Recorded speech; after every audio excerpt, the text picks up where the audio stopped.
Jameis Winston, big part of why the Cleveland Browns are where they are right now. You compare the numbers of Deshaun Watson, compare the numbers that he was putting up, and then you take a look at the body of work from Jameis Winston.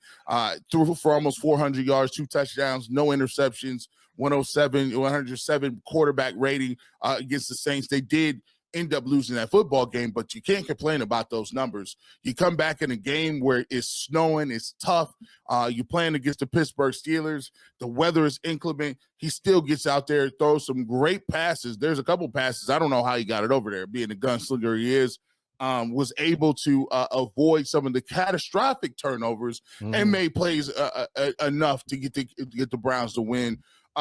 Quincy, the question that we will be talking about the rest of the year and moving forward is we've always debated about quarterbacks, right? Yes. And that takes up most of our bandwidth.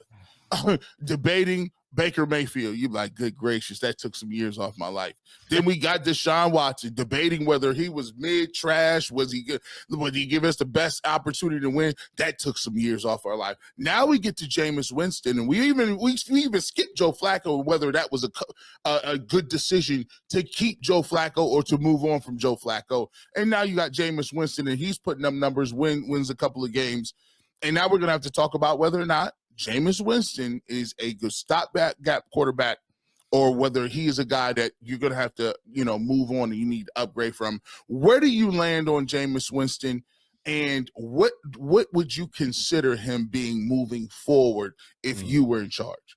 So one, don't let me get started on my victory lap about the whole Jameis Winston thing to the people who swore that like it would not be the same as Joe Flacco, right? Or they would not be able to replicate it. When I was like, nah, he's just younger Joe Flacco. Like he does things a little bit differently, and he might turn the ball a little bit more volatilely. But honestly, I don't mind the interceptions that are down the field, right? The short interceptions are the ones that kill you, that give you the ball, that get the team the ball in their own territory. The ones that, like the one interception he threw, that was basically, it was like you punted, right? It was ball on the 20, so it wasn't that big of a deal. Yeah, the thing with Jameis is you're going to get the good, you're going to get the bad. He's a short-term option, in my opinion, right? Like 1 or 2 seasons is about as much as you want to go with the Jameis Winston.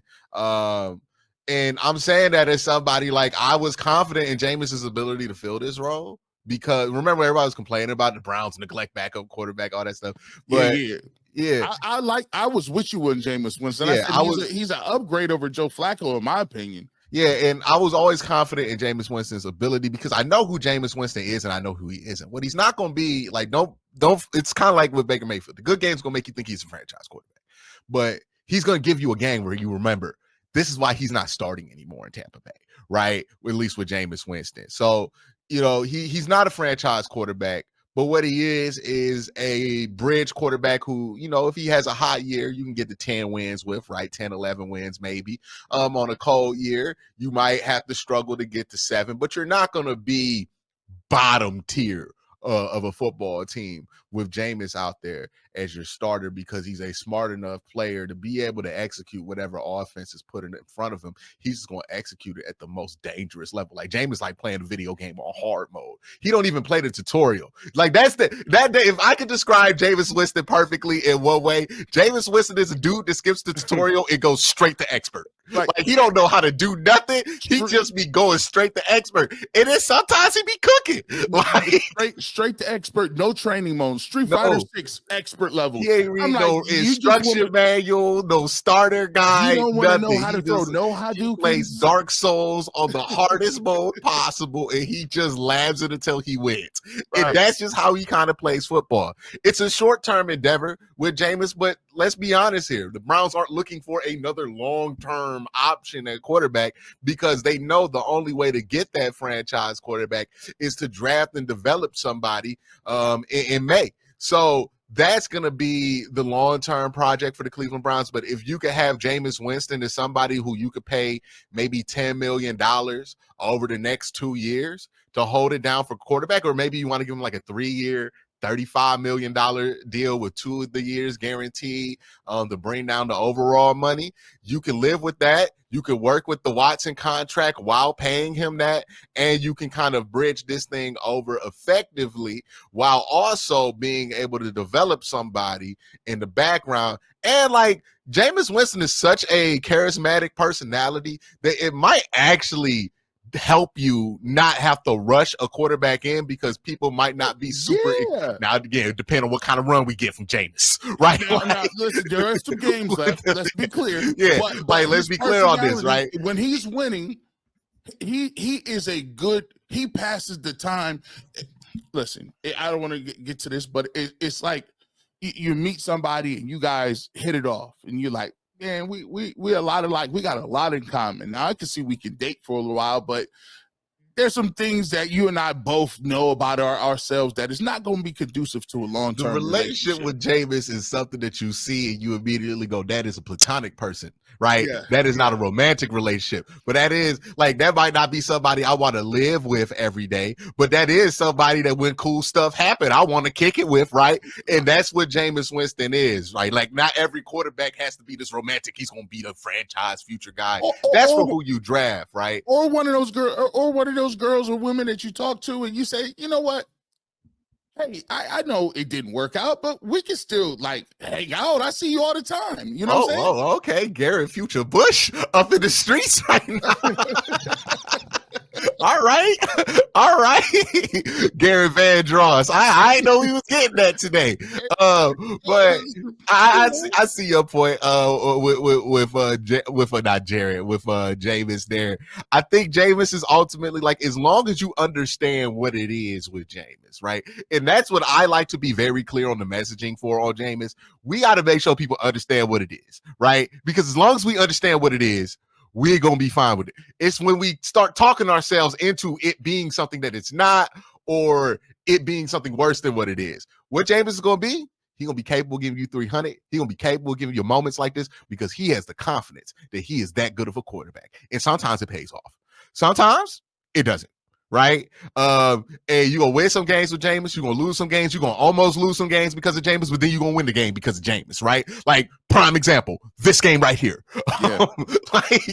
You almost lost it because of Jameis, then you came back and won it because of Jameis, right? It's going to be that. We have to, as long as people are under the understanding that it's temporary, as long as the front office is under the understanding that it's temporary, I trust Jameis's body of work to know that he's going to be able to provide you this level of quarterback play where he will be above his touchdown to interception ratio, right? He will be 3-4, he's not going to do 30 for 30 again. He's evolved since then. And if he ain't going to give me that, I'm okay with having some fun. This was fun. This was a fun football game. You know what's not fun? Trying to squint and look at 146 yards and check down routes from somebody who was supposed to be the man. And that is not fun to look at. I can look at this. Well, if you just look at how Jameis, his passing chart, right? Only 50% of his passes go line of scrimmage or within 10 yards. Deshaun was at plus 65 on that. And Jameis Winston, I think he throws 28% in the intermediate part of the field. And it's just obvious that that's how this offense was always supposed to operate, was attacking that. And I think that's the thing that Jameis does. He gives these guys a chance. I mean, Jerry Jeudy is developing into a top tier wide receiver right in front of our eyes. Same thing was happening with Cedric Tillman. And I think that's the thing that Jameis also offers. He's going to throw some interceptions, but he's going to put the ball up for these young players to make plays on it so they get used to being able to make plays. He's good for wide receiver development. It's a reason why those guys who were there while Jameis was super young turned into really good wide receivers for Tom Brady once he got there, right? Because what Jameis does do is give these guys in structure, right? He's not one of these guys who just lobs it up, but he gives them in structure a chance to win. And remember that thing we were talking about where it's hey, man, none of these guys know what to do on the scramble drill because they don't think the ball's going to come to them if it's not on a certain time. That's not happening right now with Jameis because everybody knows that thing could come, right? And that's good for your wide receivers to get in the habit of that. That's the one underrated thing about Jameis. I don't know what's your ceiling win-loss wise or how far you can go with it. I think it's obviously a bridge situation no matter what. You can't talk yourself out of it being anything more than that with Jameis. But what he does do, this dude is good for your development of these wide receivers. We've seen more development in these young wide receivers in the last, 5 weeks than we have seen in the last 3 years. Well, we got one thing straight. We agree on a Jameis Winston, so we got that whole piece of business out the way.